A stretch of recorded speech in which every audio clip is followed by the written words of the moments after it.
Honoré de Balzac. Splendeur et misère des courtisanes. Où mènent les mauvais chemins? Partie 7 du livre audio.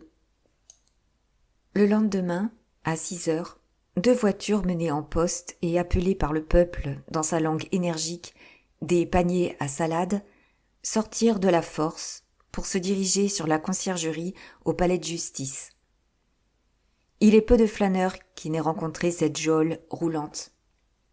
Mais, quoique la plupart des livres soient écrits uniquement pour les Parisiens, les étrangers seront sans doute satisfaits de trouver ici la description de ce formidable appareil de noire justice criminelle.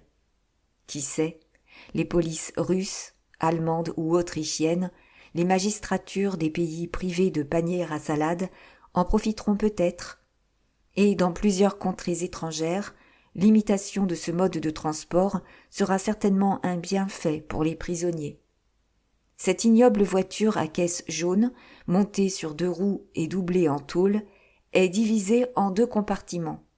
Par devant, il se trouve une banquette garnie de cuir sur laquelle se relève un tablier. C'est la partie libre du panier à salade. Elle est destinée à un huissier et à un gendarme. Une forte grille en fer treillissée sépare, dans toute la hauteur et la largeur de la voiture, cette espèce de cabriolet du second compartiment où sont 2 bancs de bois placés, comme dans les omnibus, de chaque côté de la caisse et sur lesquels s'asseyent les prisonniers. Ils y sont introduits au moyen d'un marchepied et par une portière sans jour qui s'ouvre au fond de la voiture. Ce surnom de panier à salade vient de ce que, primitivement, la voiture étant à claire-voie de tous côtés, les prisonniers devaient y être secoués absolument comme des salades. Pour plus de sécurité, dans la prévision d'un accident, cette voiture est suivie d'un gendarme à cheval, surtout quand elle emmène des condamnés à mort pour subir leur supplice. Ainsi l'évasion est impossible. La voiture, doublée de tôle, ne se laisse mordre par aucun outil. Les prisonniers, scrupuleusement fouillés au moment de leur arrestation ou de leur écrou, peuvent tout au plus posséder des ressorts de montre propres à scier des barreaux, mais impuissants sur des surfaces planes. Aussi, le panier à salade, perfectionné par le génie de la police de Paris, a-t-il fini par servir de modèle pour la voiture cellulaire qui sert maintenant à transporter les forçats au bagne et par laquelle on a remplacé l'effroyable charrette, la honte des civilisations précédentes, quoique Manon Lescaut l'ait illustré. Le panier à salade sert à plusieurs usages. On expédie d'abord ainsi les prévenus des différentes prisons de la capitale au palais pour y être interrogés par le magistrat instructeur. En argot de prison, cela s'appelle « aller à l'instruction ». On amène ensuite les accusés de ces mêmes prisons au palais pour y être jugés, quand il ne s'agit que de la justice correctionnelle. Puis, quand il est question, en termes de palais, du grand criminel, on les transvase des maisons d'arrêt à la conciergerie, qui est la maison de justice du département de la Seine. Enfin, les condamnés à mort sont menés dans un panier à salade de Bicêtre à la barrière Saint-Jacques, place destinée aux exécutions capitales, depuis la Révolution de Juillet. Grâce à la philanthropie, ces malheureux ne subissent plus le supplice de l'ancien trajet qui se faisait auparavant de la conciergerie à la place de Grève dans une charrette absolument semblable à celle dont se servent les marchands de bois. Cette charrette n'est plus affectée aujourd'hui qu'au transport de l'échafaud. Sans cette explication, le mot d'un illustre condamné à son complice, c'est maintenant l'affaire des chevaux, en montant dans le panier à salade, ne se comprendrait pas. Il est impossible d'aller au dernier supplice plus commodément qu'on y va maintenant à Paris. En ce moment, les 2 paniers à salade sortis de si grand matin servaient exceptionnellement à transférer 2 prévenus de la maison d'arrêt de la Force à la conciergerie. Et chacun de ces prévenus occupait à lui seul un panier à salade. Les 9/10 des lecteurs et les 9/10 du dernier 10e ignorent certainement les différences considérables qui séparent ces mots inculpé, prévenu, accusé, détenu, maison d'arrêt, maison de justice ou maison de détention. Aussi tous seront-ils vraisemblablement étonnés d'apprendre ici qu'il s'agit de tout notre droit criminel, dont l'explication succincte et claire leur sera donnée tout à l'heure, autant pour leur instruction que pour la clarté du dénouement de cette histoire.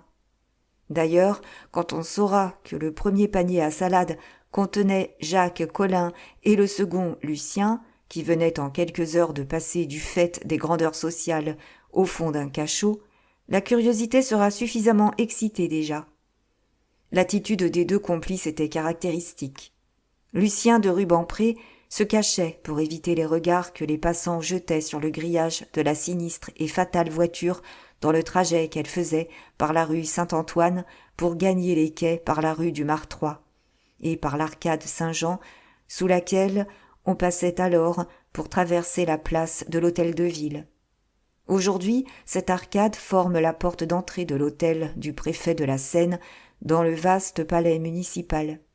L'audacieux forçat collait sa face sur la grille de sa voiture, entre l'huissier et le gendarme qui, sûrs de leur panier à salade, causaient ensemble.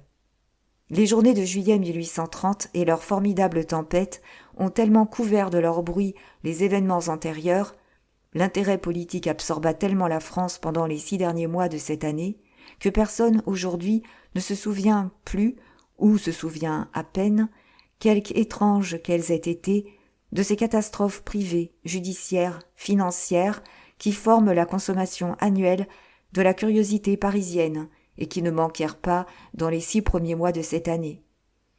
Il est donc nécessaire de faire observer combien Paris était alors momentanément agité par la nouvelle de l'arrestation d'un prêtre espagnol trouvé chez une courtisane et par celle de l'élégant Lucien de Rubempré, le futur de mademoiselle de Grandlieu, pris sur la grande route d'Italie au petit village de Grèze, inculpés tous les deux d'un assassinat dont le fruit allait à 7 millions. Car le scandale de ce procès surmonta cependant quelques jours l'intérêt prodigieux des dernières élections faites sous Charles X.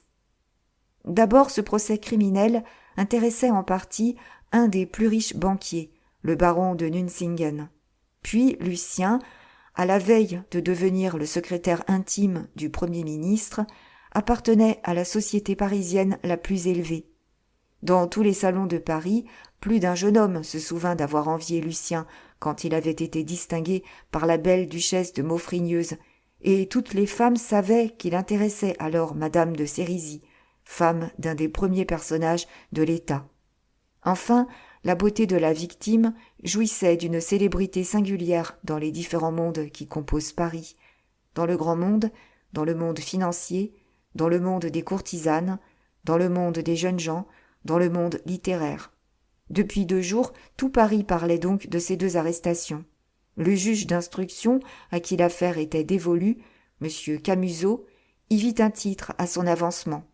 Et, pour procéder avec toute la vivacité possible, il avait ordonné de transférer les 2 inculpés de la force à la conciergerie dès que Lucien de Rubempré serait arrivé de Fontainebleau. L'abbé Carlos et Lucien, n'ayant passé le premier que 12 heures et le second qu'une demi-nuit à la force, il est inutile de dépeindre cette prison qu'on a depuis entièrement modifiée. Et, quant aux particularités de l'écrou, ce serait une répétition de ce qui devait se passer à la conciergerie. Mais, avant d'entrer dans le drame terrible d'une instruction criminelle, il est indispensable, comme il vient d'être dit, d'expliquer la marche normale d'un procès de ce genre. D'abord, ces diverses phases seront mieux comprises et en France et à l'étranger. Puis, ceux qui l'ignorent apprécieront l'économie du droit criminel, telle que l'ont conçue les législateurs sous Napoléon. C'est d'autant plus important que cette grande et belle œuvre est, en ce moment, menacée de destruction par le système dit pénitentiaire. Un crime se commet. S'il y a flagrance, les inculpés sont emmenés au corps de garde voisin et mis dans ce cabanon nommé par le peuple violon, sans doute parce qu'on y fait de la musique. On y crie ou l'on y pleure. De là, les inculpés sont traduits par devant le commissaire de police qui procède à un commencement d'instruction et qui peut les relaxer s'il y a erreur. Enfin, les inculpés sont transportés au dépôt de la préfecture où la police les tient à la disposition du procureur du roi et du juge d'instruction, qui, selon la gravité des cas, avertis plus ou moins promptement, arrive et interroge les gens en état d'arrestation provisoire. Selon la nature des présomptions, le juge d'instruction lance un mandat de dépôt et fait écrouer les inculpés à la maison d'arrêt. Paris a 3 maisons d'arrêt, Sainte-Pélagie, La Force et les Madelonnettes. Remarquez cette expression d'inculpé. Notre code a créé 3 distinctions essentielles dans la criminalité: l'inculpation, la prévention, l'accusation. Tant que le mandat d'arrêt n'est pas signé, les auteurs présumés d'un crime ou d'un délit grave sont des inculpés. Sous le poids du mandat d'arrêt, ils deviennent des prévenus. Ils restent purement et simplement prévenus tant que l'instruction se poursuit. L'instruction terminée, une fois que le tribunal a jugé que les prévenus devaient être déférés à la cour, il passe à l'état d'accusé. Lorsque la cour royale a jugé, sur la requête du procureur général, qu'il y a charge suffisante pour les traduire en cour d'assises. Ainsi, les gens soupçonnés d'un crime passent par 3 états différents, par 3 cribles, avant de comparaître devant ce qu'on appelle la justice du pays. Dans le premier état, les innocents possèdent une foule de moyens de justification: le public, la garde, la police. Dans le second état, ils sont devant un magistrat, confrontés aux témoins, jugés par une chambre de tribunal à Paris, ou par tout un tribunal dans les départements. Dans le troisième, ils comparaissent devant 12 conseillers et l'arrêt de renvoi par devant la cour d'assises peut, en cas d'erreur ou pour défaut de forme, être déféré par les accusés à la cour de cassation.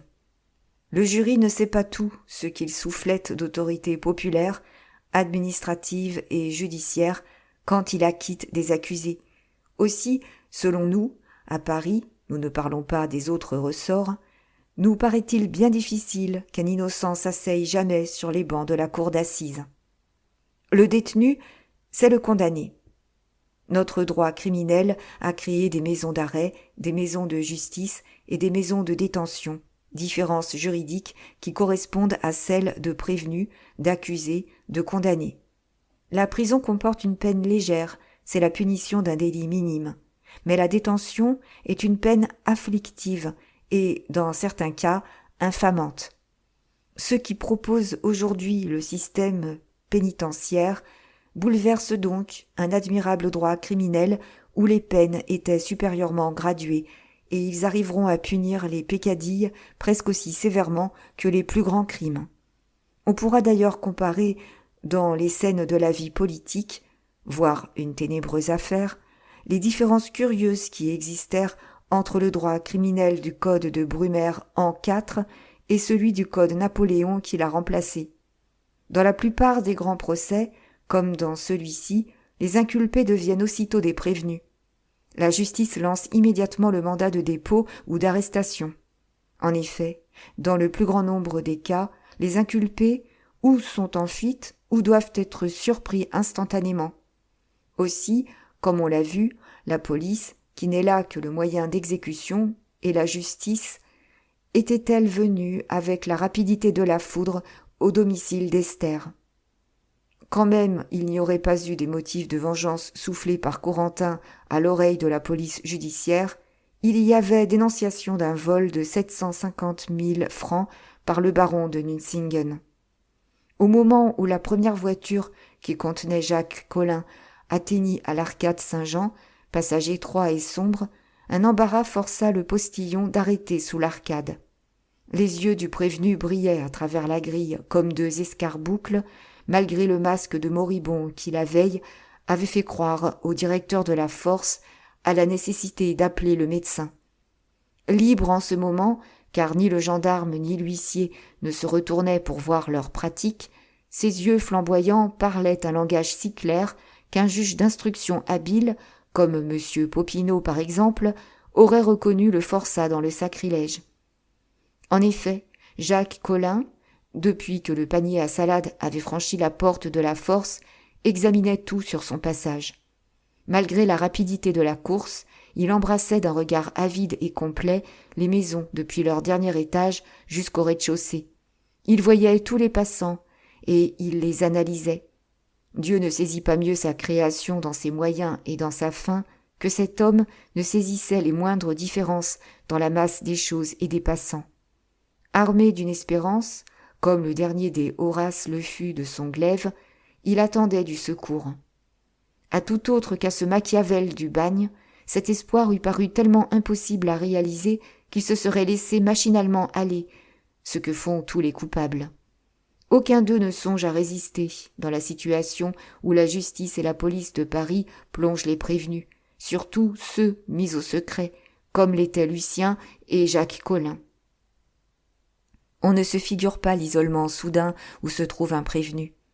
Les gendarmes qui l'arrêtent, le commissaire qui l'interroge, ceux qui le mènent en prison, les gardiens qui le conduisent dans ce qu'on appelle littéralement un cachot, ceux qui le prennent sous les bras pour le faire monter dans un panier à salade, tous les êtres qui, dès son arrestation, l'entourent, sont muets ou tiennent registre de ses paroles pour les répéter soit à la police, soit au juge.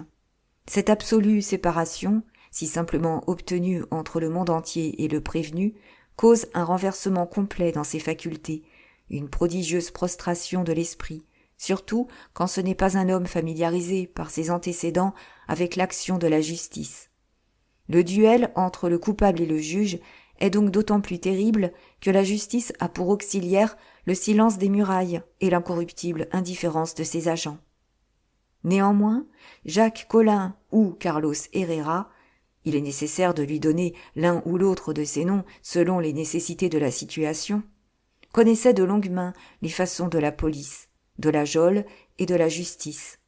Aussi, ce colosse de ruse et de corruption avait-il employé les forces de son esprit et les ressources de sa mimique à bien jouer la surprise, la niaiserie d'un innocent, tout en donnant au magistrat la comédie de son agonie. Comme on l'a vu, Asie, cette savante locuste, lui avait fait prendre un poison mitigé, de manière à produire le semblant d'une maladie mortelle. L'action de M. Camusot, celle du commissaire de police, l'interrogante activité du procureur du roi, avaient donc été annulées par l'action, par l'activité d'une apoplexie foudroyante. « Il s'est empoisonné !» s'était écrié M. Camusot, épouvanté par les souffrances du soi-disant prêtre, quand on l'avait descendu de la mansarde en proie à d'horribles convulsions. 4 agents avaient eu beaucoup de peine à convoyer l'abbé Carlos par les escaliers jusqu'à la chambre d'Esther où tous les magistrats et les gendarmes étaient réunis. « C'est ce qu'il avait de mieux à faire s'il est coupable », avait répondu le procureur du roi. « Le croyez-vous donc malade ?» avait demandé le commissaire de police. La police doute toujours de tout. Ces 3 magistrats s'étaient alors parlé, comme on le suppose, à l'oreille, mais Jacques Collin avait deviné sur leur physionomie le sujet de leur confidence, et il en avait profité pour rendre impossible, ou tout à fait insignifiant, l'interrogatoire sommaire qui se fait au moment d'une arrestation. Il avait balbutié des phrases où l'espagnol et le français se combinaient de manière à présenter des non-sens. À la force, cette comédie avait obtenu d'abord un succès d'autant plus complet que le chef de la sûreté, abréviation de ces mots chef de la brigade de police de sûreté, Bibi Lupin, qui jadis avait arrêté Jacques Collin dans la pension bourgeoise de madame Vauquet, était en mission dans les départements et suppléé par un agent désigné comme le successeur de Bibi Lupin et à qui le forçat était inconnu. Bibi Lupin, ancien forçat, compagnon de Jacques Collin au bagne, était son ennemi personnel. Cette inimitié prenait sa source dans des querelles où Jacques Collin avait toujours eu le dessus, et dans la suprématie exercée par Trompe-la-Mort sur ses compagnons. Enfin, Jacques Collin avait été pendant 10 ans la providence des forçats libérés, leur chef, leur conseil à Paris, leur dépositaire et par conséquent l'antagoniste de Bibi Lupin.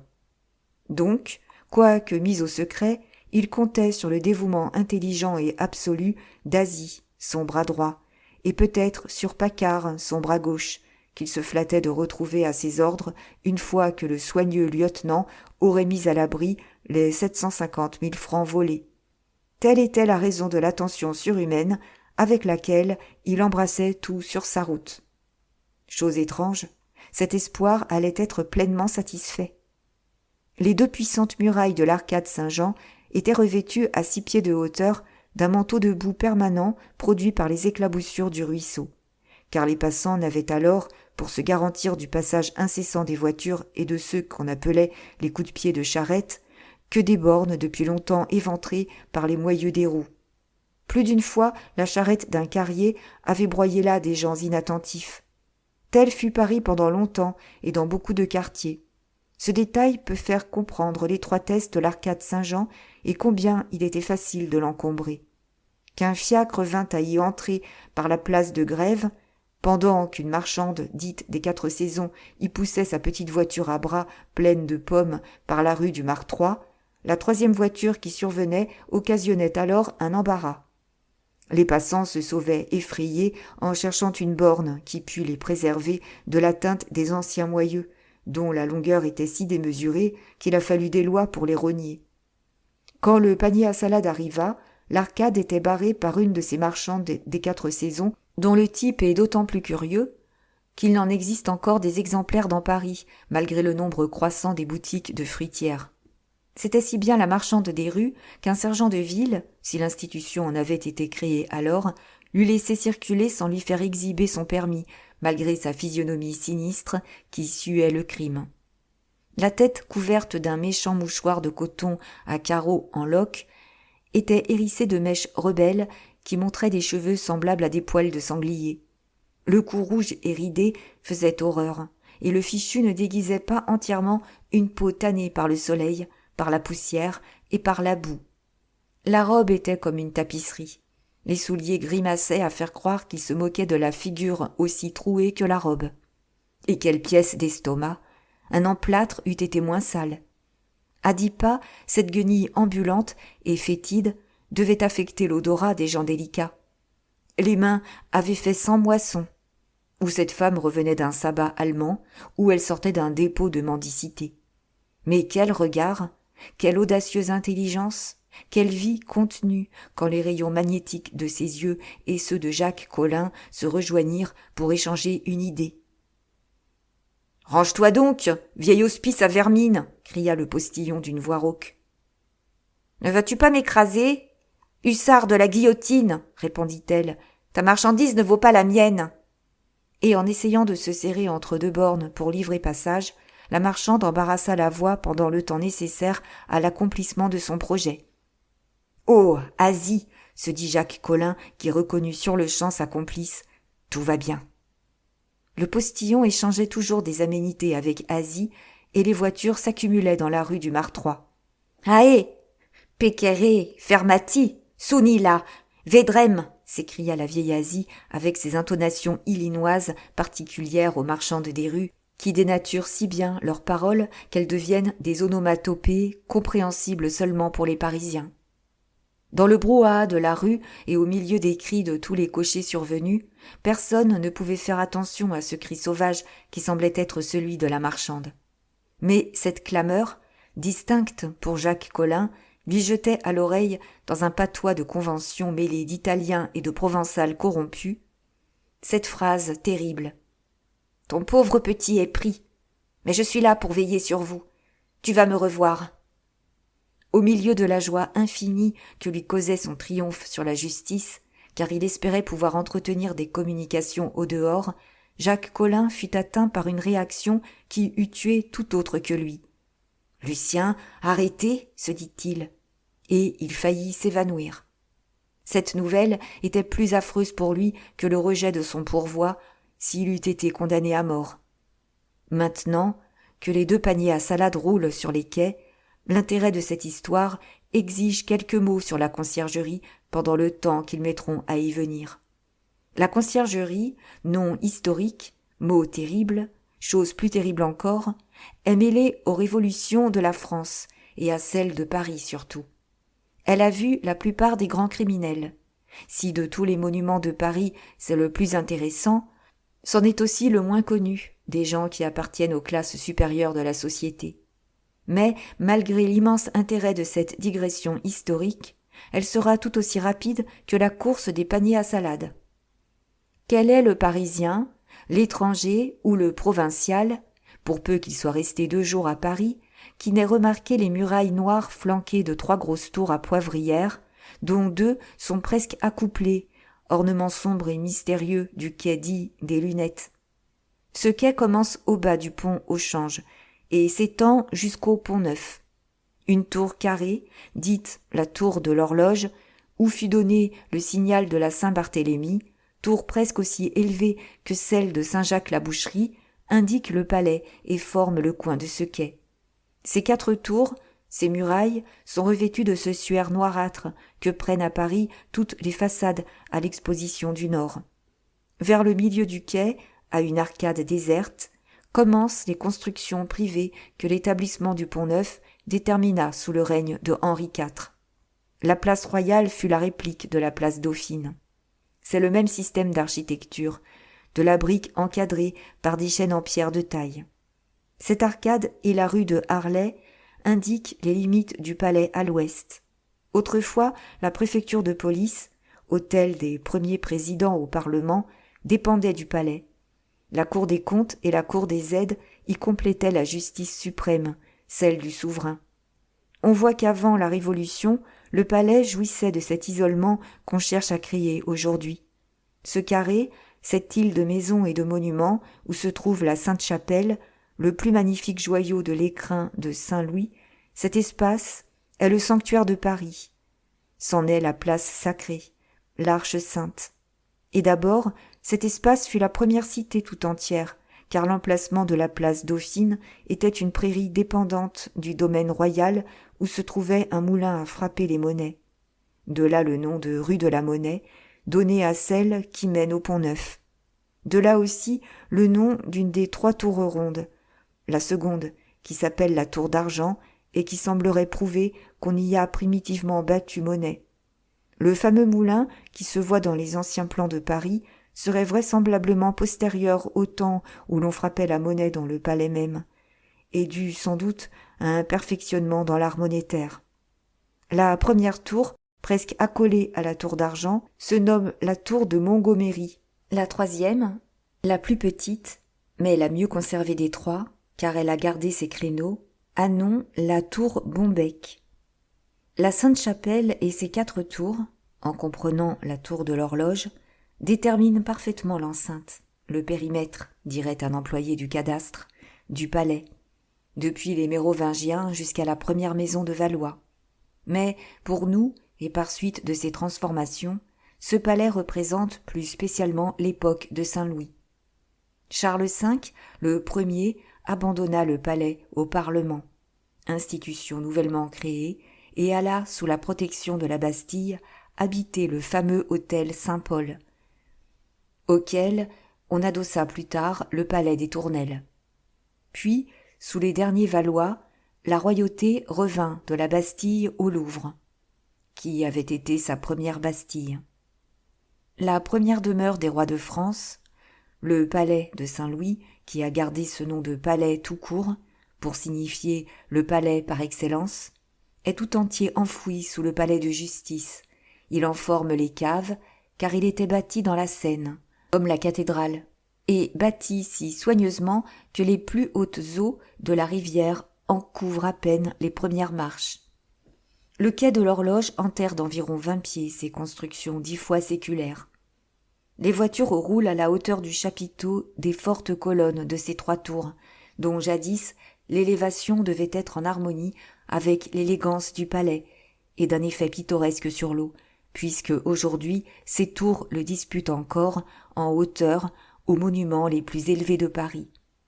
Quand on contemple cette vaste capitale du haut de la lanterne du Panthéon, le palais avec la Sainte-Chapelle est encore ce qui paraît le plus monumental parmi tant de monuments. Ce palais de nos rois, sur lequel vous marchez quand vous arpentez l'immense salle des Pas-Perdus, était une merveille d'architecture. Il l'est encore aux yeux intelligents du poète qui vient l'étudier en examinant la conciergerie. Hélas, la conciergerie a envahi le palais des rois. Le cœur saigne à voir comment on a taillé des geôles, des réduits, des corridors, des logements, des salles sans jour ni air dans cette magnifique composition où le byzantin, le roman, le gothique, ces trois faces de l'art ancien, ont été raccordées par l'architecture du XIIe siècle. Ce palais est à l'histoire monumentale de la France des premiers temps ce que le château de Blois est à l'histoire monumentale des seconds temps. De même qu'à Blois, voir études sur Catherine de Médicis, études philosophiques, dans une cour vous pouvez admirer le château des comtes de Blois, celui de Louis XII, celui de François Ier, celui de Gaston. De même, à la conciergerie, vous retrouvez, dans la même enceinte, le caractère des premières races, et dans la Sainte-Chapelle, l'architecture de Saint-Louis. Conseil municipal, si vous donnez des millions, mettez aux côtés des architectes un ou deux poètes. Si vous voulez sauver le berceau de Paris, le berceau des rois, en vous occupant de doter Paris et la cour souveraine d'un palais digne de la France. C'est une question à étudier pendant quelques années avant de rien commencer. Encore une ou deux prisons de bâties, comme celle de la Roquette, et le palais de Saint-Louis sera sauvé. Aujourd'hui, bien des plaies affectent ce gigantesque monument, enfoui sous le palais et sous le quai, comme un de ces animaux antédiluviens dans les plâtres de Montmartre. Mais la plus grande, c'est d'être la conciergerie. Ce mot, on le comprend. Dans les premiers temps de la monarchie, les grands coupables, car les vilains, il faut tenir à cette orthographe qui laisse au mot sa signification de paysan, et les bourgeois, appartenant à des juridictions urbaines ou seigneuriales, les possesseurs des grands ou petits fiefs, étaient amenés au roi et gardés à la conciergerie. Comme on saisissait peu de ces grands coupables, la conciergerie suffisait à la justice du roi. Il est difficile de savoir précisément l'emplacement de la primitive conciergerie. Néanmoins, comme les cuisines de Saint-Louis existent encore et forment aujourd'hui ce qu'on nomme la souricière, il est à présumer que la conciergerie primitive devait être située là où se trouvait, avant 1825, la conciergerie judiciaire du Parlement, sous l'arcade à droite du grand escalier extérieur qui mène à la cour royale. De là, jusqu'en 1825, partirent les condamnés pour aller subir leur supplice. De là sortirent tous les grands criminels, toutes les victimes de la politique, la maréchale d'Ancre comme la reine de France, Semblançay comme Malesherbes, Damiens comme Danton, Desrues comme Castin. Le cabinet de Fouquier-Tinville, le même que celui actuel du procureur du roi, se trouvait placé de manière à ce qu'il pût voir défiler dans leurs charrettes les gens que le tribunal révolutionnaire venait de condamner. Cet homme fait glaive pouvait ainsi donner un dernier coup d'œil à ses fournées. Depuis 1825, sous le ministère de M. de Peyronnet, un grand changement eut lieu dans le palais. Le vieux guichet de la conciergerie, où se passaient les cérémonies de l'écrou et de la toilette, fut fermé et transporté où il se trouve aujourd'hui, entre la tour de l'horloge et la tour Montgomery, dans une cour intérieure indiquée par une arcade. À gauche se trouve la souricière, à droite le guichet.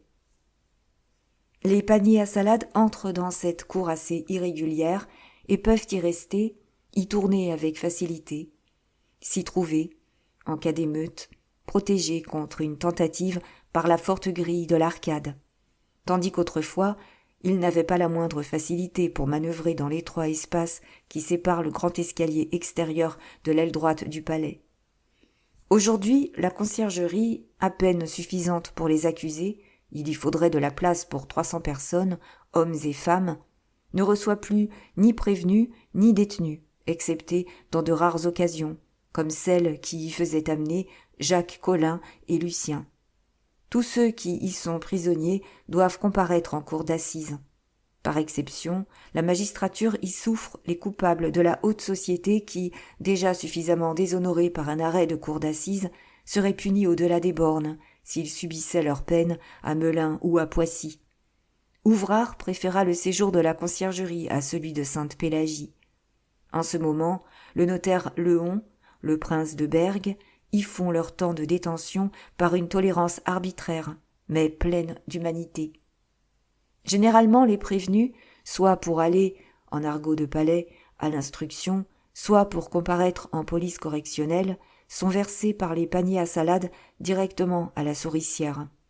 La souricière, qui fait face au guichet, se compose d'une certaine quantité de cellules pratiquées dans les cuisines de Saint-Louis et où les prévenus extraits de leur prison attendent l'heure de la séance du tribunal ou l'arrivée de leur juge d'instruction.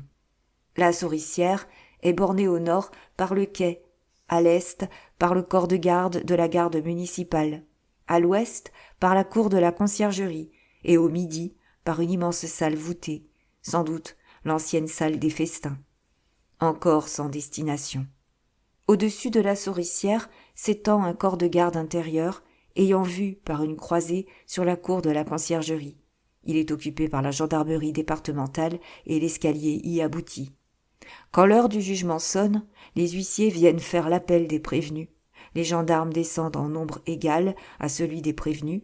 Chaque gendarme prend un prévenu sous le bras et, ainsi accouplés, ils gravissent l'escalier, traversent le corps de garde et arrivent par des couloirs dans une pièce contiguë à la salle où siège la fameuse 6e chambre du tribunal, à laquelle est dévolue l'audience de la police correctionnelle. Ce chemin est celui que prennent aussi les accusés pour aller de la conciergerie à l'audience, et pour en revenir. Dans la salle des pas perdus, entre la porte de la première chambre du tribunal de première instance et le perron qui mène à la 6e, on remarque immédiatement, en s'y promenant pour la première fois, une entrée sans porte, sans aucune décoration d'architecture, un trou carré vraiment ignoble. C'est par là que les juges, les avocats, pénètrent dans ces couloirs, dans le corps de garde, descendent à la souricière et au guichet de la conciergerie. Tous les cabinets des juges d'instruction sont situés à différents étages dans cette partie du palais. On y parvient par d'affreux escaliers, un dédale où se perdent presque toujours ceux à qui le palais est inconnu. Les fenêtres de ces cabinets donnent les unes sur le quai, les autres sur la cour de la conciergerie. En 1830, quelques cabinets de juges d'instruction avaient vu sur la rue de la Barillerie. Ainsi, quand un panier à salade tourne à gauche dans la cour de la conciergerie, il amène des prévenus à la souricière. Quand il tourne à droite, il importe des accusés à la conciergerie. Ce fut donc de ce côté que le panier à salade où se trouvait Jacques Collin se dirigea pour le déposer au guichet. Rien de plus formidable. Criminels ou visiteurs aperçoivent 2 grilles en fer forgé, séparées par un espace d'environ 6 pieds, qui s'ouvrent toujours l'une après l'autre, et à travers lesquelles tout est observé si scrupuleusement que les gens, à qui le permis de visiter est accordé, passent cette pièce à travers la grille, avant que la clé ne grince dans la serrure. Les magistrats instructeurs, ceux du parquet eux-mêmes, n'entrent pas sans avoir été reconnus. Aussi, parler de la possibilité de communiquer ou de s'évader? Le directeur de la conciergerie aura sur les lèvres un sourire qui glacera le doute chez le romancier le plus téméraire dans ses entreprises contre la vraisemblance. On ne connaît, dans les annales de la conciergerie, que l'évasion de la Valette, mais la certitude d'une auguste connivence, aujourd'hui prouvée, a diminué sinon le dévouement de l'épouse, du moins le danger d'un insuccès. En jugeant sur les lieux de la nature des obstacles, les gens les plus amis du merveilleux reconnaîtront qu'en tout temps ces obstacles étaient ce qu'ils sont encore, invincibles. Aucune expression ne peut dépeindre la force des murailles et des voûtes, il faut les voir.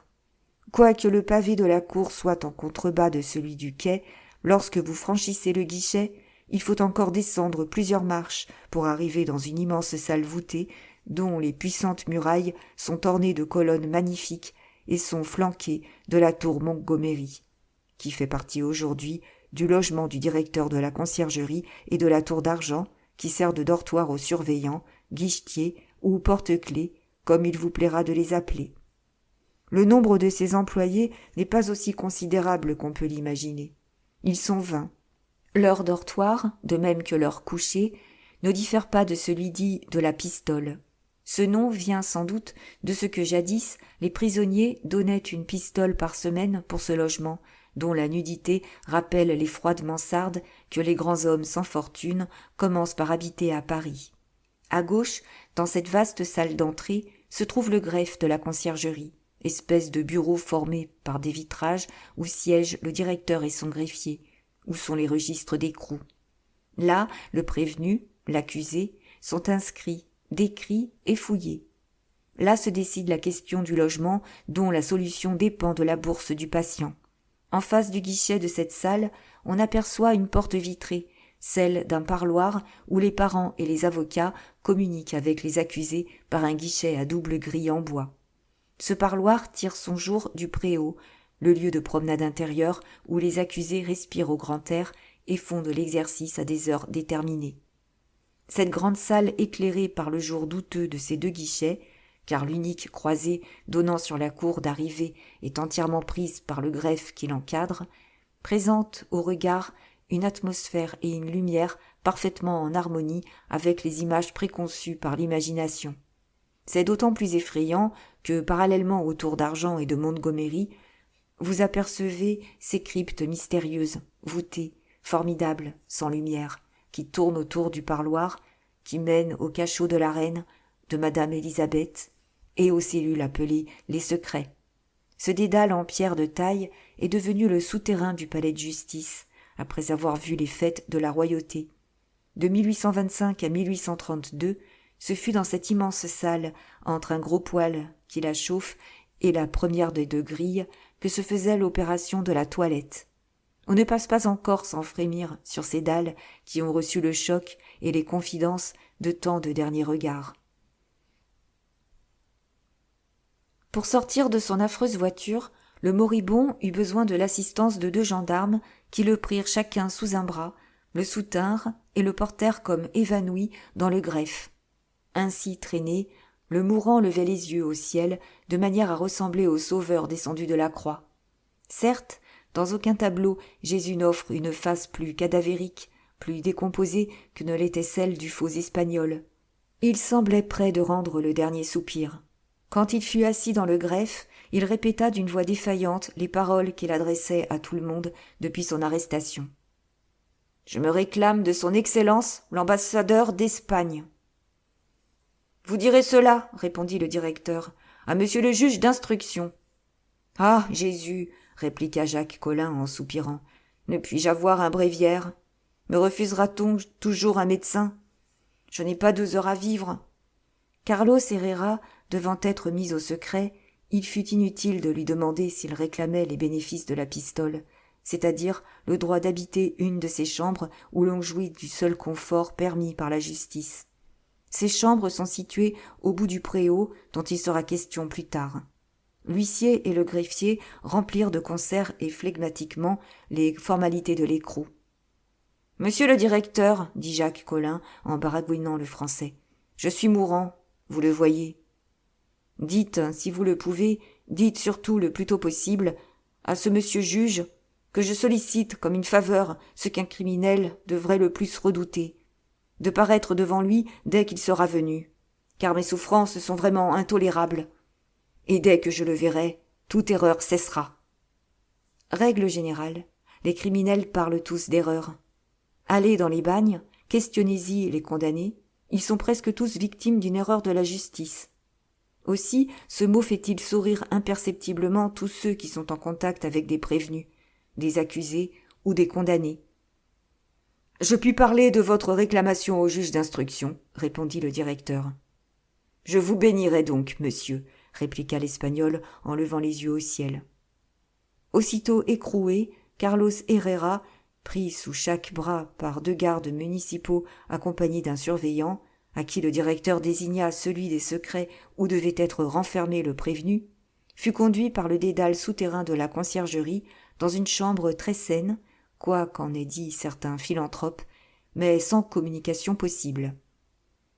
Quand il eut disparu, les surveillants, le directeur de la prison, son greffier, l'huissier lui-même, les gendarmes, se regardèrent en gens qui se demandent les uns aux autres leur opinion, et sur toutes les figures se peignit le doute. Mais, à l'aspect de l'autre prévenu, tous les spectateurs revinrent à leur incertitude habituelle, cachée sous un air d'indifférence. À moins de circonstances extraordinaires, les employés de la conciergerie sont peu curieux, les criminels étant pour eux ce que les pratiques sont pour les coiffeurs. Aussi, Toutes les formalités dont l'imagination s'épouvante s'accomplissent-elles plus simplement que des affaires d'argent chez un banquier, et souvent avec plus de politesse. Lucien présenta le masque du coupable abattu, car il se laissait faire, il s'abandonnait en machine. Depuis Fontainebleau, le poète contemplait sa ruine, et il se disait que l'heure des expiations avait sonné.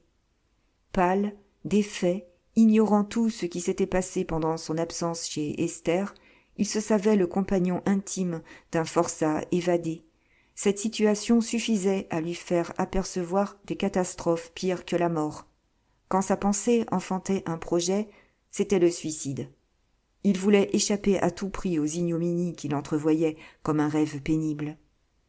Jacques Collin fut placé, comme le plus dangereux des deux prévenus, dans un cabanon tout en pierre de taille qui tire son jour d'une de ces petites cours intérieures, comme il s'en trouve dans l'enceinte du palais, et située dans l'aile où le procureur général a son cabinet. Cette petite cour sert de préau au quartier des femmes.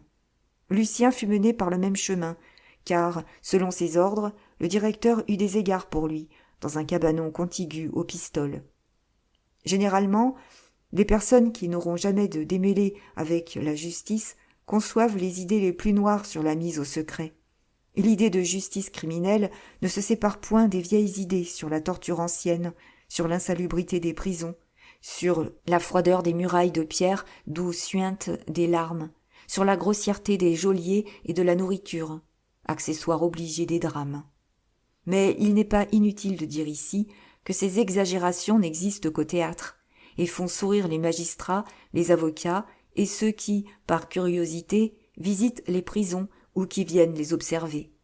Pendant longtemps, ce fut terrible. Il est certain que les accusés étaient, sous l'Ancien Parlement, dans les siècles de Louis XIII et de Louis XIV, jetés pêle-mêle dans une espèce d'entresol au-dessus de l'ancien guichet. Les prisons ont été l'un des crimes de la Révolution de 1789, et il suffit de voir le cachot de la reine et celui de Madame Élisabeth pour concevoir une horreur profonde des anciennes formes judiciaires.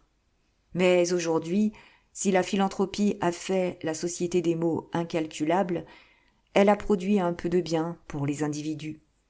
Nous devons à Napoléon notre code criminel, qui, plus que le code civil, dont la réforme est en quelques points urgente, sera l'un des plus grands monuments de ce règne si court. Notre nouveau droit criminel ferma tout un abîme de souffrance. Aussi, peut-on affirmer qu'en mettant à part les affreuses tortures morales auxquelles les gens des classes supérieures sont en proie en se trouvant sous la main de la justice, l'action de ce pouvoir est d'une douceur et d'une simplicité d'autant plus grandes qu'elles sont inattendues. L'inculpé, le prévenu, ne sont certainement pas logés comme chez eux, mais le nécessaire se trouve dans les prisons de Paris. D'ailleurs, la pesanteur des sentiments auxquels on se livre ôte aux accessoires de la vie leur signification habituelle. Ce n'est jamais le corps qui souffre. L'esprit est dans un état si violent que toute espèce de malaise, de brutalité, s'il s'en rencontrait dans le milieu où l'on est, se supporterait aisément. Il faut admettre, à Paris surtout, que l'innocent est promptement mis en liberté. Lucien, en entrant dans sa cellule, trouva donc la fidèle image de la première chambre qu'il avait occupée à Paris, à l'hôtel Cluny. Un lit semblable à ceux des plus pauvres hôtels garnis du quartier latin, des chaises foncées de paille, une table et quelques ustensiles composaient le mobilier de l'une de ces chambres où souvent on réunit deux accusés quand leurs mœurs sont douces et leurs crimes d'une catégorie rassurante, comme les faux et les banqueroutes. Cette ressemblance entre son point de départ, plein d'innocence, et le point d'arrivée, dernier degré de la honte et de l'avilissement, fut si bien saisie par un dernier effort de sa fibre poétique qu'il fondit en larmes. Il pleura pendant 4 heures insensible en apparence comme une figure de pierre, mais souffrant de toutes ses espérances renversées, atteint dans toutes ses vanités sociales écrasées, dans son orgueil anéanti, dans tous les mois que présente l'ambitieux, l'amoureux, l'heureux, le dandy, le parisien, le poète, le voluptueux et le privilégié. Tout en lui s'était brisé dans cette chute icarienne. Carlos Herrera, lui, tourna dans son cabanon dès qu'il y fut seul, comme l'ours blanc du jardin des plantes dans sa cage. Il vérifia minutieusement la porte et s'assura que, le Judas excepté, nul trou n'y avait été pratiqué. Il sonda tous les murs, il regarda la hotte par la gueule de laquelle venait une faible lumière, et il se dit « Je suis en sûreté ». Il alla s'asseoir dans un coin où l'œil d'un surveillant appliqué au Judas à grillage n'aurait pu le voir. Puis il ôta sa perruque et y décolla promptement un papier qui en garnissait le fond. Le côté de ce papier, en communication avec la tête, était si crasseux qu'il semblait être le tégument de la perruque. Si Bibi Lupin avait eu l'idée d'enlever cette perruque pour reconnaître l'identité de l'Espagnol avec Jacques Collin, il ne se serait pas défié de ce papier, tant il paraissait faire partie de l'œuvre du perruquier. L'autre côté du papier était encore assez blanc et assez propre pour recevoir quelques lignes. L'opération difficile et minutieuse du décollage avait été commencée à la force. 2 heures n'auraient pas suffi. La moitié de la journée y avait été employée la veille. Le prévenu commença par rogner ce précieux papier de manière à s'en procurer une bande de 4 à 5 lignes de largeur. Il la partagea en plusieurs morceaux. Puis il remit dans ce singulier magasin sa provision de papier après en avoir humecté la couche de gomme arabique à l'aide de laquelle il pouvait rétablir l'adhérence. Il chercha dans une mèche de cheveux un de ces crayons, fins comme des tiges d'épingle, dont la fabrication due à Sus était récente et qui s'y trouvait fixe par de la colle. Il en prit un fragment assez long pour écrire et assez petit pour tenir dans son oreille. Ces préparatifs terminés avec la rapidité, la sécurité d'exécution particulière aux vieux forçats qui sont adroits comme des singes, Jacques Collin s'assit sur le bord de son lit et se mit à méditer ses instructions pour Asie avec la certitude de la trouver sur son chemin tant il comptait sur le génie de cette femme. Dans mon interrogatoire sommaire, se disait-il, j'ai fait l'espagnol parlant mal le français, se réclamant de son ambassadeur, alléguant les privilèges diplomatiques et ne comprenant rien à ce qu'on lui demandait. Tout cela bien scandé par des faiblesses, par des points d'orgue, des soupirs, enfin toutes les balançoires d'un mourant. Restons sur ce terrain. Mes papiers sont en règle. Asie et moi, nous mangerons bien, monsieur Camusot, il n'est pas fort. Pensons donc à Lucien. Il s'agit de lui refaire le moral. Il faut arriver à cet enfant à tout prix, lui tracer un plan de conduite. Autrement, il va se livrer, me livrer et tout perdre. Avant son interrogatoire, il doit avoir été seriné. Puis il me faut des témoins qui maintiennent mon état de prêtre. Telle était la situation morale et physique des 2 prévenus dont le sort dépendait en ce moment de M. Camusot, juge d'instruction au tribunal de première instance de la Seine, souverain arbitre, pendant le temps que lui donnait le code criminel, des plus petits détails de leur existence. Car lui seul pouvait permettre que l'aumônier, le médecin de la conciergerie ou qui que ce soit communiquât avec eux. Aucune puissance humaine, ni le roi, ni le garde des sceaux, ni le premier ministre ne peuvent empiéter sur le pouvoir d'un juge d'instruction. Rien ne l'arrête, rien ne lui commande. C'est un souverain soumis uniquement à sa conscience et à la loi. En ce moment où philosophes, philanthropes et publicistes sont incessamment occupés à diminuer tous les pouvoirs sociaux, le droit conféré par nos lois aux juges d'instruction est devenu l'objet d'attaques d'autant plus terribles qu'elles sont presque justifiées par ce droit qui, disons-le, est exorbitant. Néanmoins, pour tout homme sensé, ce pouvoir doit rester sans atteinte. On peut, dans certains cas, en adoucir l'exercice par un large emploi de la caution. Mais la société, déjà bien ébranlée par l'inintelligence et par la faiblesse du jury, magistrature auguste et suprême, qui ne devait être confiée qu'à des notabilités élues, serait menacée de ruine si l'on brisait cette colonne qui soutient tout droit criminel. L'arrestation préventive est une de ces facultés terribles, nécessaires, dont le danger social est contrebalancé par sa grandeur même. D'ailleurs, se défier de la magistrature est un commencement de dissolution sociale. Détruisez l'institution, reconstruisez-la sur d'autres bases. Demandez, comme avant la Révolution, d'immenses garanties de fortune à la magistrature. Mais croyez-y, N'en faites pas l'image de la société pour y insulter. Aujourd'hui, le magistrat, payé comme un fonctionnaire, pauvre pour la plupart du temps, a troqué sa dignité d'autrefois contre une morgue qui semble intolérable à tous les égaux qu'on lui a faits. Car la morgue est une dignité qui n'a pas de point d'appui. Là gît le vice de l'institution actuelle. Si la France était divisée en 10 ressorts, on pourrait relever la magistrature en exigeant d'elle de grandes fortunes, ce qui devient impossible avec 26 ressorts. La seule amélioration réelle à réclamer dans l'exercice du pouvoir confié aux juges d'instruction, c'est la réhabilitation de la maison d'arrêt. L'état de prévention devrait n'apporter aucun changement dans les habitudes des individus. Les maisons d'arrêt devraient, à Paris, être construites, meublées et disposées de manière à modifier profondément les idées du public sur la situation des prévenus. La loi est bonne, elle est nécessaire, l'exécution en est mauvaise, et les mœurs jugent les lois d'après la manière dont elles s'exécutent.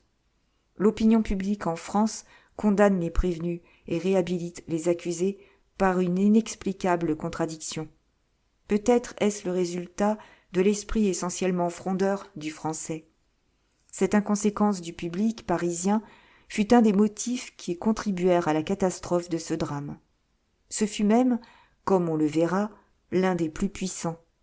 Pour être dans le secret des scènes terribles qui se jouent dans le cabinet d'un juge d'instruction, pour bien connaître la situation respective des deux parties belligérantes, les prévenus et la justice, dont la lutte a pour objet le secret gardé par ceux-ci contre la curiosité du juge, si bien nommé le curieux dans l'argot des prisons, on ne doit jamais oublier que les prévenus mis au secret ignorent tout ce que disent les 7 à 8 publics qui forment le public, tout ce que savent la police, la justice et le peu que les journaux publient des circonstances du crime. Aussi donner à des prévenus un avis comme celui que Jacques Collin venait de recevoir par Asie sur l'arrestation de Lucien, est-ce jeter une corde à un homme qui se noie? On va voir échouer, par cette raison, une tentative qui, certes, sans cette communication, eût perdu le forçat. Ces termes, une fois bien posés, les gens les moins faciles à s'émouvoir vont être effrayés de ce que produisent ces 3 causes de terreur: la séquestration, le silence et le remords. Monsieur Camusot, gendre d'un des huissiers du cabinet du roi, trop connu déjà pour expliquer ses alliances et sa position, se trouvait en ce moment dans une perplexité presque égale à celle de Carlos Herrera relativement à l'instruction qui lui était confiée. Naguère, président d'un tribunal du ressort, il avait été tiré de cette position et appelé juge à Paris, l'une des places les plus enviées en magistrature, par la protection de la célèbre duchesse de Maufrigneuse, dont le mari, menin du Dauphin et colonel d'un des régiments de cavalerie de la garde royale, était autant en faveur auprès du roi qu'elle l'était auprès de madame. Pour un très léger service rendu, mais capital pour la duchesse, lors de la plainte en faux jetée contre le jeune comte d'Esgrignon par un banquier d'Alençon, voir dans les scènes de la vie de province le cabinet des antiques, de simple juge en province, il avait passé président, et de président, juge d'instruction à Paris. Depuis 18 mois qu'il siégeait dans le tribunal le plus important du royaume, il avait déjà pu, sur la recommandation de la duchesse de Maufrigneuse, se prêter aux vues d'une grande dame non moins puissante, la marquise d'Espard. Mais il avait échoué. Voir l'interdiction. Lucien, comme on l'a dit au début de cette scène, pour se venger de madame d'Espard qui voulait faire interdire son mari, put rétablir la vérité des faits aux yeux du procureur général et du comte de Sérisy. Ces 2 hautes puissances une fois réunies aux amis du marquis d'Espard, la femme n'avait échappé que par la clémence de son mari au blâme du tribunal. La veille, en apprenant l'arrestation de Lucien, la marquise d'Espard avait envoyé son beau-frère, le chevalier d'Espard, chez madame Camusot. Madame Camusot était allée incontinent faire une visite à l'illustre marquise. Au moment du dîner, de retour chez elle, elle avait pris à part son mari dans sa chambre à coucher. « Si tu peux envoyer ce petit fat de Lucien de Rubempré en cour d'assises et qu'on obtienne une condamnation contre lui, lui dit-elle à l'oreille. Tu seras conseiller à la cour royale. » Et comment ? Madame d'Espard voudrait voir tomber la tête de ce pauvre jeune homme. J'ai eu froid dans le dos en écoutant parler une haine de jolie femme. « Ne te mêle pas des affaires du palais, » répondit Camusot à sa femme. « Moi ? M'en mêler ?» reprit-elle. « Un tiers aurait pu nous entendre. Il n'aurait pas su ce dont il s'agissait. La marquise et moi, nous avons été l'une et l'autre aussi délicieusement hypocrites que tu l'es avec moi dans ce moment. Elle voulait me remercier de tes bons offices dans son affaire, en me disant que, malgré l'insuccès, elle en était reconnaissante. Elle m'a parlé de la terrible mission que la loi vous donne. C'est affreux d'avoir à envoyer un homme à l'échafaud, mais celui-là, c'est faire justice, etc. Elle a déploré qu'un si beau jeune homme, amené par sa cousine, Madame du Châtelet, à Paris, eût si mal tourné. C'est là, disait-elle, où les mauvaises femmes, comme une Coralie, une Esther, mènent les jeunes gens assez corrompus pour partager avec elles d'ignobles profits. Enfin, de belles tirades sur la charité, sur la religion. Madame du Châtelet lui avait dit que Lucien méritait 1000 morts pour avoir failli tuer sa sœur et sa mère. Elle a parlé d'une vacance à la cour royale. Elle connaissait le garde des Sceaux. « Votre mari, madame, a une belle occasion de se distinguer, a-t-elle dit en finissant. Et voilà. »« Nous nous distinguons tous les jours, en faisant notre devoir, » dit Camusot. « Tu iras loin, si tu es magistrat partout, même avec ta femme, » s'écria madame Camusot. « Tiens, je t'ai cru niais, aujourd'hui je t'admire. » Le magistrat eut sur les lèvres un de ces sourires qui n'appartiennent qu'à eux, comme celui des danseuses n'est qu'à elles. « Madame, puis-je entrer ?» demanda la femme de chambre. « Que me voulez-vous » lui dit sa maîtresse. « Madame, la première femme de madame la duchesse de Maufrigneuse est venue ici pendant l'absence de madame, et prie madame, de la part de sa maîtresse, de venir à l'hôtel de Cadignan, toute affaire cessante. »« Qu'on retarde le dîner, » dit la femme du juge, en pensant que le cocher du fiacre qu'il avait amené attendait son paiement. Elle remit son chapeau, remonta dans le fiacre, et fut dans 20 minutes à l'hôtel de Cadignan. Madame Camusot, introduite par les petites entrées, resta pendant 10 minutes seule dans un boudoir attenant à la chambre à coucher de la duchesse, qui se montra resplendissante, car elle partait à Saint-Cloud, où l'appelait une invitation à la cour. « Ma petite, entre nous, 2 mots suffisent. »« Oui, madame la duchesse. »« Lucien de Rubempré est arrêté. Votre mari instruit l'affaire. Je garantis l'innocence de ce pauvre enfant, qu'il soit libre avant 24 heures. Ce n'est pas tout. Quelqu'un veut voir Lucien demain secrètement dans sa prison. Votre mari pourra, s'il le veut, être présent, pourvu qu'il ne se laisse pas apercevoir. Je suis fidèle à ceux qui me servent, vous le savez. Le roi espère beaucoup du courage de ses magistrats dans les circonstances graves où il va se trouver bientôt. Je mettrai votre mari en avant. Je le recommanderai comme un homme dévoué au roi, fallut-il risquer sa tête. Notre Camusot sera d'abord conseiller, puis premier président n'importe où. Adieu, je suis attendu. Vous m'excusez, n'est-ce pas? Vous n'obligez pas seulement le procureur général, qui, dans cette affaire, ne peut pas se prononcer. Vous sauvez encore la vie à une femme qui se meurt, à madame de Sérisy. Ainsi, vous ne manquerez pas d'appui. Allons, vous voyez ma confiance, je n'ai pas besoin de vous recommander. Vous savez. » Elle se mit un doigt sur les lèvres et disparut. « Et moi qui n'ai pas pu lui dire que la marquise d'Espard veut voir Lucien sur l'échafaud, » pensait la femme du magistrat en regagnant son fiacre. Elle arriva dans une telle anxiété qu'en la voyant, le juge lui dit « Amélie, qu'as-tu » ?« Nous sommes pris entre 2 feux. » Elle raconta son entrevue avec la duchesse en parlant à l'oreille de son mari, tant elle craignait que sa femme de chambre n'écoutât à la porte. « Laquelle des 2 est la plus puissante ?» dit-elle en terminant. « La marquise a failli te compromettre dans la sotte affaire de la demande en interdiction de son mari, tandis que nous devons tout à la duchesse.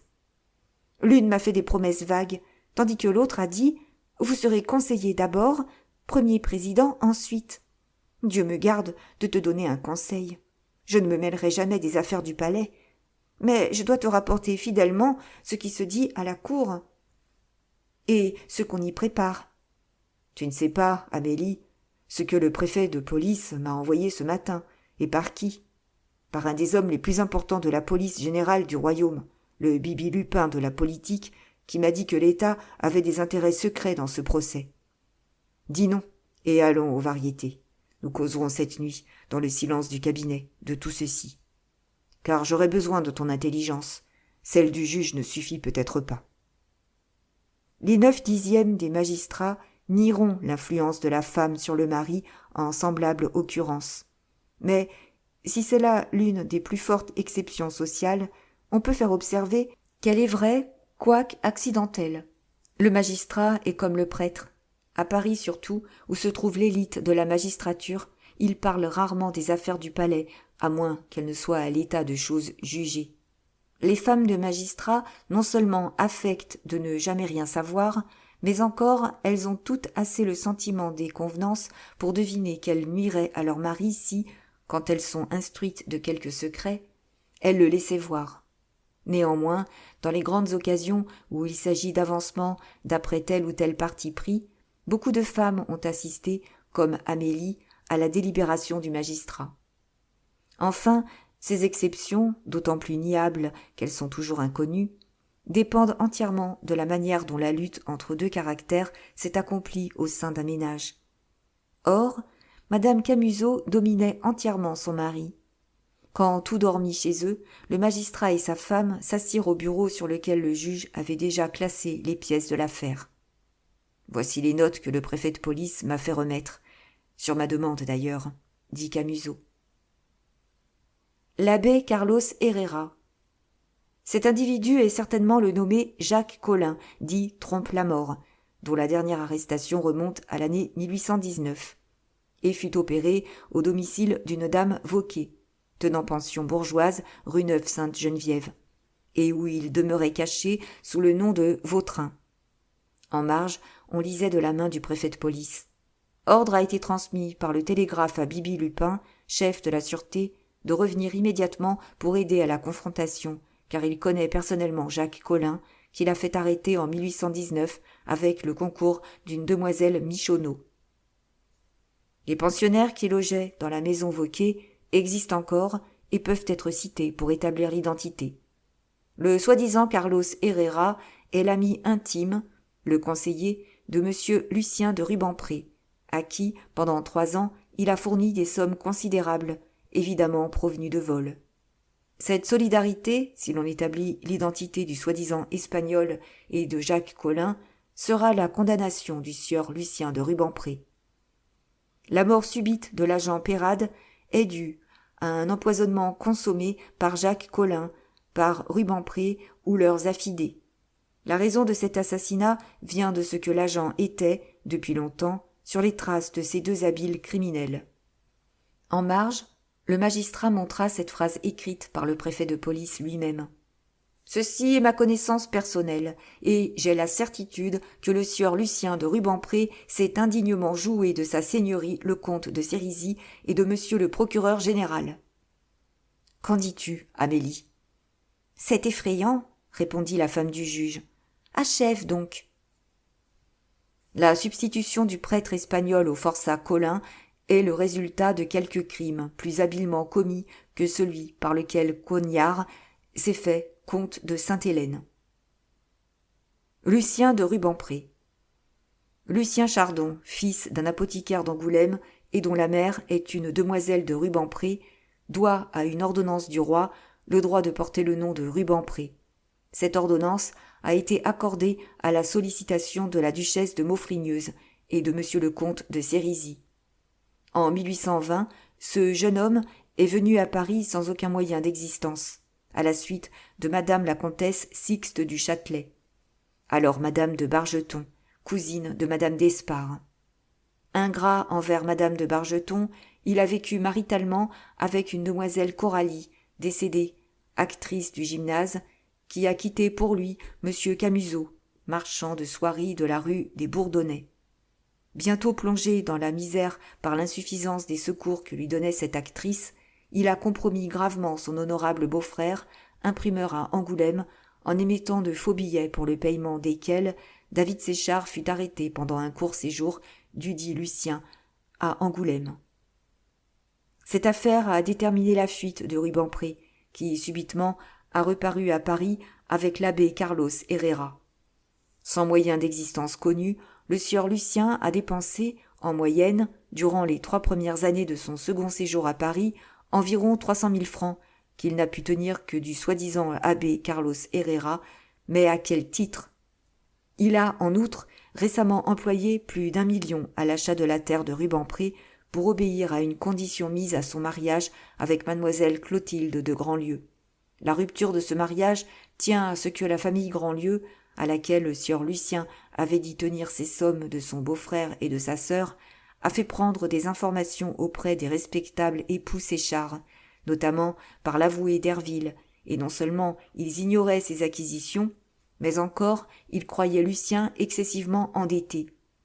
D'ailleurs, la succession recueillie par les époux Séchard consiste en immeubles, et l'argent comptant, suivant leurs déclarations, montait à peine à 200 000 francs.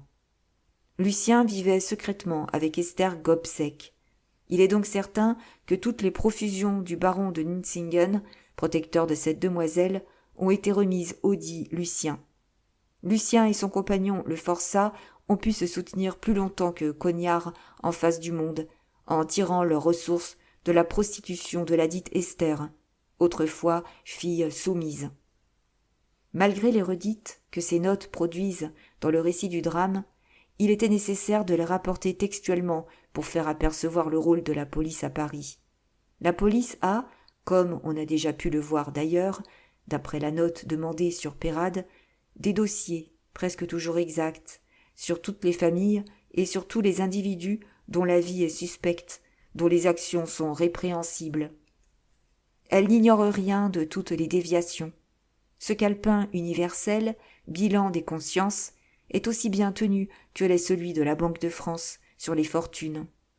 De même que la banque pointe les plus légers retards en fait de paiement, soupèse tous les crédits, estime les capitalistes, suit de l'œil leurs opérations, de même fait la police pour l'honnêteté des citoyens.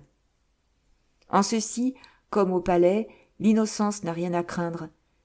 Cette action ne s'exerce que sur les fautes. Quelque haut placée que soit une famille, elle ne saurait se garantir de cette providence sociale. La discrétion est d'ailleurs égale à l'étendue de ce pouvoir.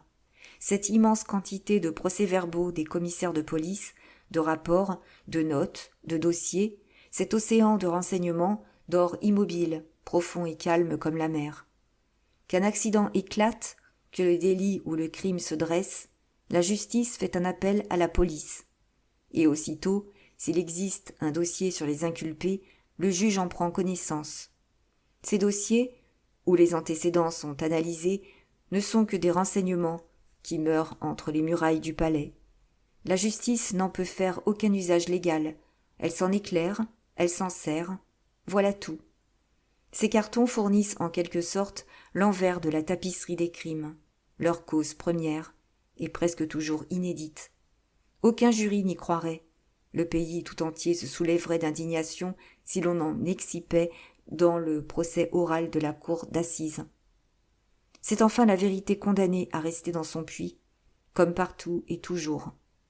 Il n'est pas de magistrat, après 12 ans de pratique à Paris, qui ne sache que la cour d'assises, la police correctionnelle, cache la moitié de ces infamies, qui sont comme le lit sur lequel a couvé pendant longtemps le crime, et qui n'avoue que la justice ne punit pas la moitié des attentats commis. Si le public pouvait connaître jusqu'où va la discrétion des employés de la police qui ont de la mémoire, elle révérerait ces braves gens à l'égal des cheverus. On croit la police astucieuse, machiavélique. Elle est d'une excessive bénignité. Seulement, elle écoute les passions dans leur paroxysme, elle reçoit les délations et garde toutes ses notes. Elle n'est qu'épouvantable d'un côté. Ce qu'elle fait pour la justice, elle le fait aussi pour la politique. Mais, en politique, elle est aussi cruelle, aussi partiale que feu l'Inquisition. « Laissons cela, dit le juge en remettant les notes dans le dossier. C'est un secret entre la police et la justice. Le juge verra ce que cela vaut. Mais monsieur et madame Camusot n'en ont jamais rien su. »« As-tu besoin de me répéter cela ?» dit madame Camusot. Lucien est coupable, reprit le juge. Mais de quoi? Un homme aimé par la duchesse de Maufrigneuse, par la comtesse de Sérisy, par Clotilde de Grandlieu, n'est pas coupable, répondit Amélie. L'autre doit avoir tout fait. Mais Lucien est complice, s'écria Camusot. Veux-tu m'en croire? Dit Amélie. Rends le prêtre à la diplomatie dont il est le plus bel ornement. Innocente, ce petit misérable, et trouve d'autres coupables. Comme tu y vas, répondit le juge en souriant. Les femmes tendent au but à travers les lois, comme les oiseaux que rien n'arrête dans l'air. Mais, reprit Amélie, diplomate ou forçat, l'abbé Carlos te désignera quelqu'un pour se tirer d'affaire. Je ne suis qu'un bonnet, tu es la tête, dit Camusot à sa femme. Eh bien, la délibération est close. Viens embrasser Amélie. Il est 1 heure. Et madame Camusot alla se coucher en laissant son mari mettre ses papiers et ses idées en ordre pour les interrogatoires à faire subir le lendemain aux 2 prévenus.